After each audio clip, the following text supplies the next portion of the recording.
For those of you who may not know, I'm Sheriff Lombardo of the Las Vegas Metropolitan Police Department. Today I'm going to give you an update where we currently are with the investigation, and then I'll give you some insight to where we're going with the investigation, and then I'll be happy to answer a small number of questions.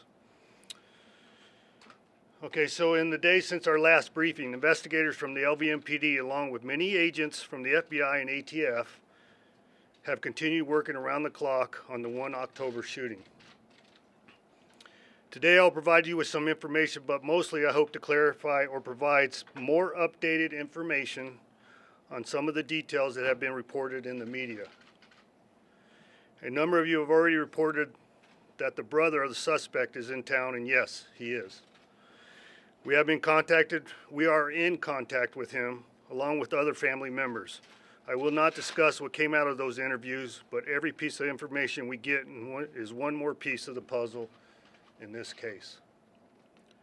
Last week we talked about the single person whose action helped pinpoint the location of the suspect, and that was the Mandalay Bay security guard Jesus Campos.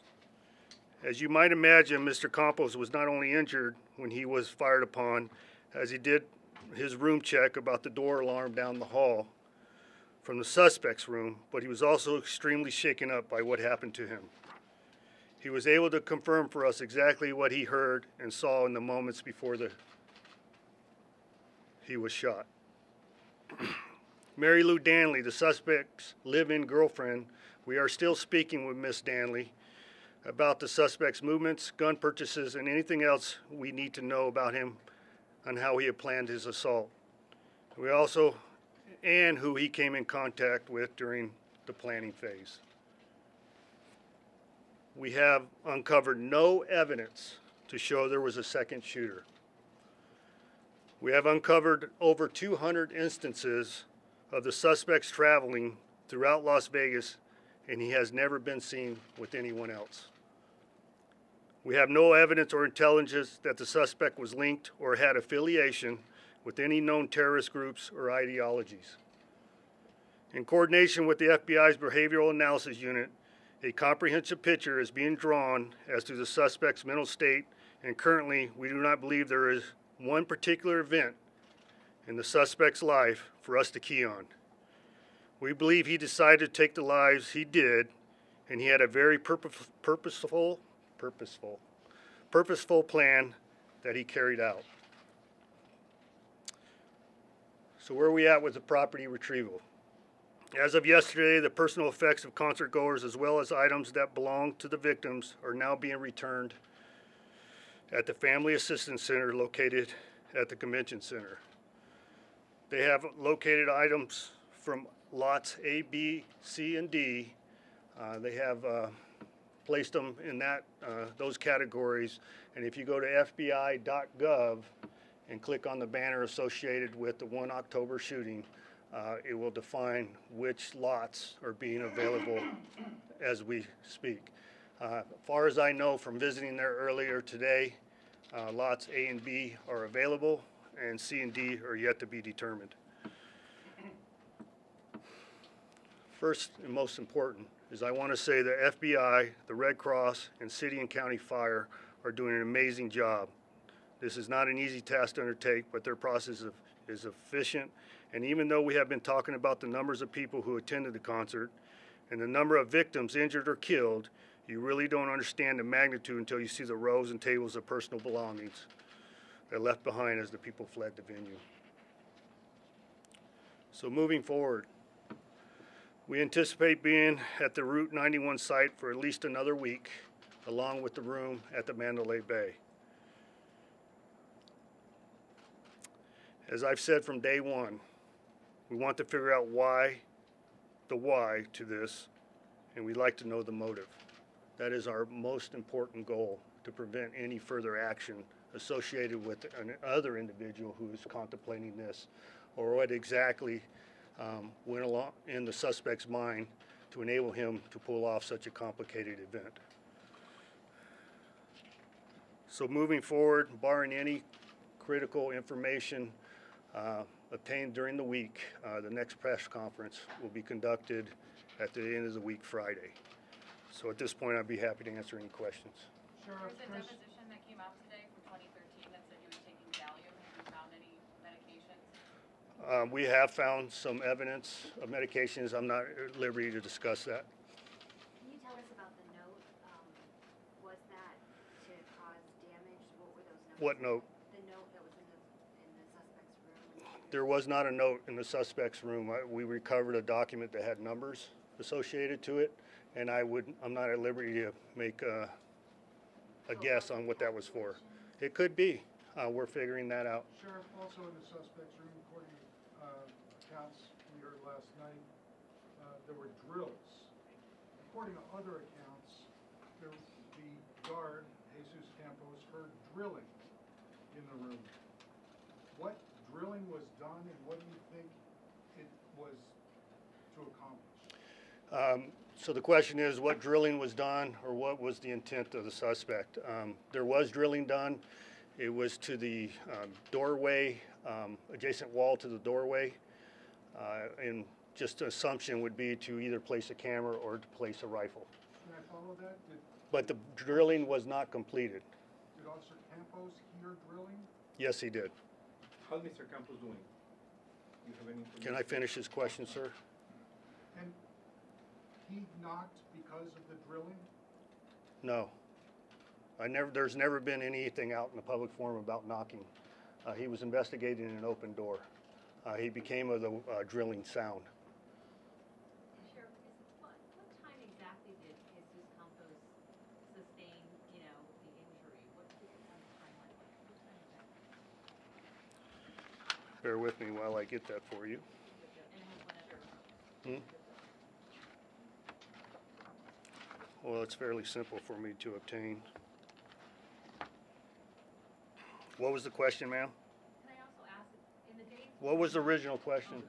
what time he got sustained the injury?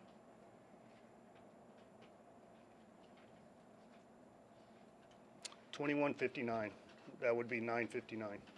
Sheriff, do you check that the gunman was practicing shooting before this incident that you know of? No, I can't confirm that. Sheriff, are you saying that?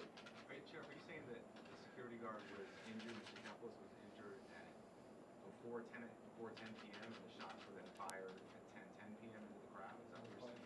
No, that's not what I'm saying. I don't know where you're getting your numbers, but you are correct. He was injured prior to the mass volley of shooting. So to follow that, he's shot at just about 10 o'clock. The shots into the crowd begin at 10:05 and go on for, we said at one point 11 minutes, but 10 minutes. 10 minutes. So can you give us what you think? Okay, I don't want to get in. I appreciate what you're saying, Ken. Receipts that have been obtained from the valet security system. Ma'am, that's not how we conduct this service, okay? It says that he checked If in I'm with the presented police with a that the question, timeline changed? Because the FBI has reported that he that's checked not out how I the- conduct press conferences, Well, ma'am. has the official timeline changed? Because he Please just stop had it- asking your question.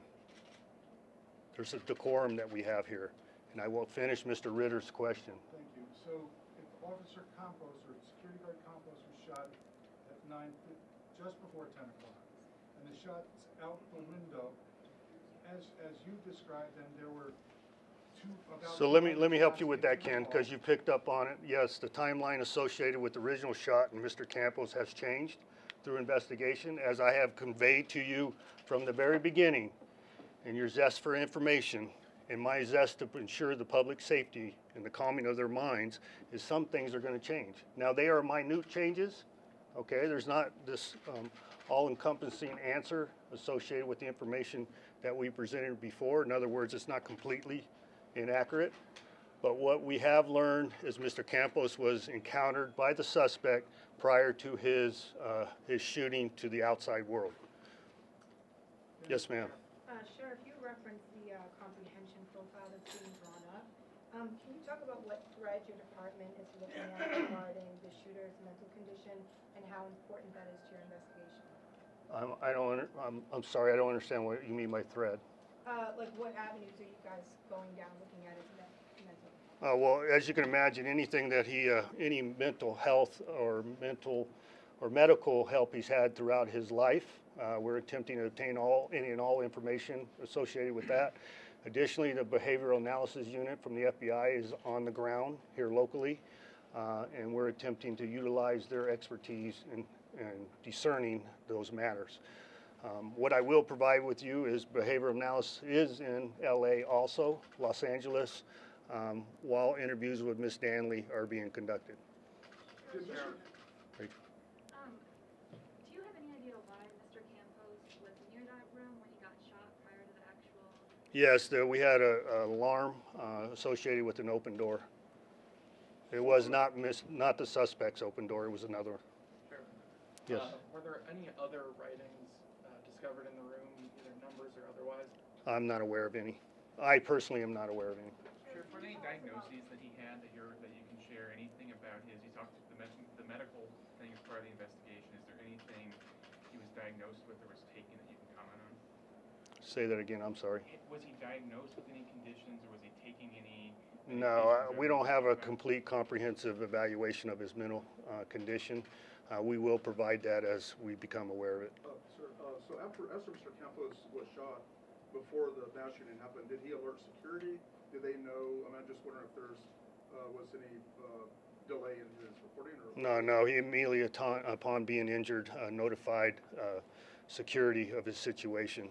In close proximity of Mr. Campos being shot, there was also a maintenance worker that presented himself on the 32nd floor, and Mr. Campos prevented him from receiving any injuries. Sheriff, do you think the suspect's engagement with Mr. Campos maybe sped up the timeline of the shooter? I would not make that assumption. I'm not privy to that. There's actually two questions. What was Mr. Paddock doing before the shooting? Is there any evidence like he was gambling that same night, or do you have any video evidence of what he was doing? We have a pretty comprehensive timeline prior to the shooting, but more importantly, it's up in the public forum. He was gambling the night before. I do not want to disclose his actions up to the shooting because that's part of the investigation. To end Mr. Paddock's actions, what caused him to stop shooting out the window? Do we know? We do not know at this point. And then to follow, you have said earlier you believe he had an escape plan. Do you still think that? Yeah, I mean, that's been a matter of discussion out there, whether what I said is accurate or not, and what I am comfortable with saying is what I believe. Mr. Campos, not Mr. Campos, I'm sorry, the suspect, I don't want to say the suspect's name, I will call him the suspect. We know that he attempted to shoot at the fuel tanks. We know that he had some personal protection equipment in the room. We know that the car that was down in the parking garage still contained binary explosives. So I would be comfortable in saying, which I believe, depending on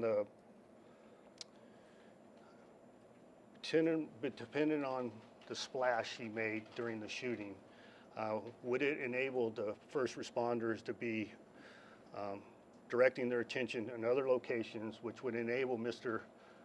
Paddock to just leave the hotel. And we do not know whether he had planned to cause additional harm outside of what occurred at Mandalay Bay. Was there ever a trigger mechanism found that would have led to the car? A trigger mechanism. We talked about finding electronics in the room.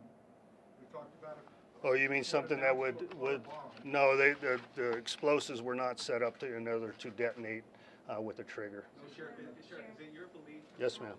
Did the security guard, and when did the police know that the security guard was shot? Before the gunshots at 10:05 p.m. or only after the active shooting began? They weren't aware of him being shot until they met him in the hallway after exiting the elevator. Sheriff, when did he check into the What hotel? medication? And what date did he check into the hotel? Best of my recollection, we have information on the 25th. I had told you previously the 28th. We're trying to confirm his actions between the 25th and the 28th. I'm under the belief that he was not occupying the room between those days. What medication specifically was he taking? I already said that, ma'am. I can't answer that question now. Can you address specifically, you said that you don't want to say the suspect's name. Can you just briefly talk about why that is? Why? Because I don't want to sensationalize his actions. I believe if he doesn't have a name, nobody can relate to him. Sheriff? Yes, sir, in the back. In recent days, we heard reports about cell phones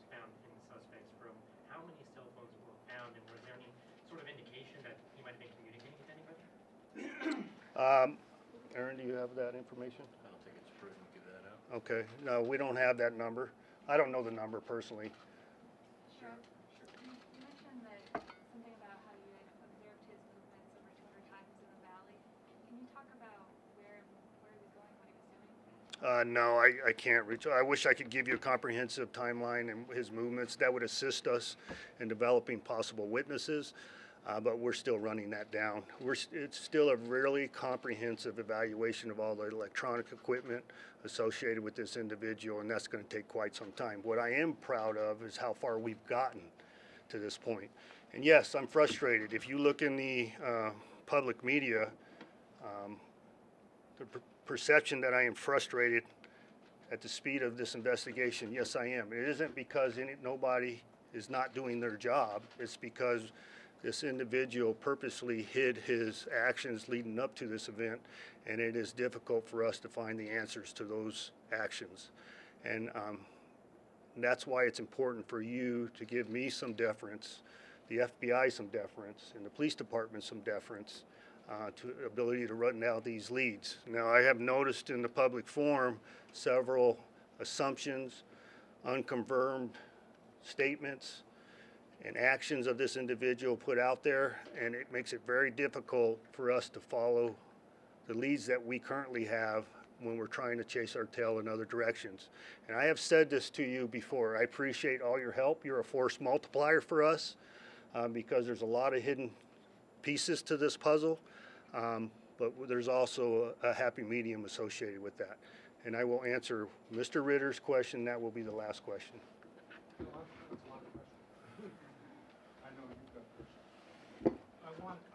We learned yesterday that the FBI went again to the Mesquite house. Did the FBI also go back to Reno, that house there, and the vehicles? Are we recombing? Perhaps you can tell us if we're recombing evidence. Yes, we are. The question was, is the FBI, along with LVMPD, revisiting the crimes or the personal property of the suspect? Yes, that is accurate. Along with the behavioral analysis detectives, they are also present, and maybe we can discern some additional evidence as a result of that revisit. Okay, thank you very much. And like I said previously, we anticipate the next press conference to be Friday. Barring any key evidence that we become aware of, we'll plan on Friday. Thank you very much.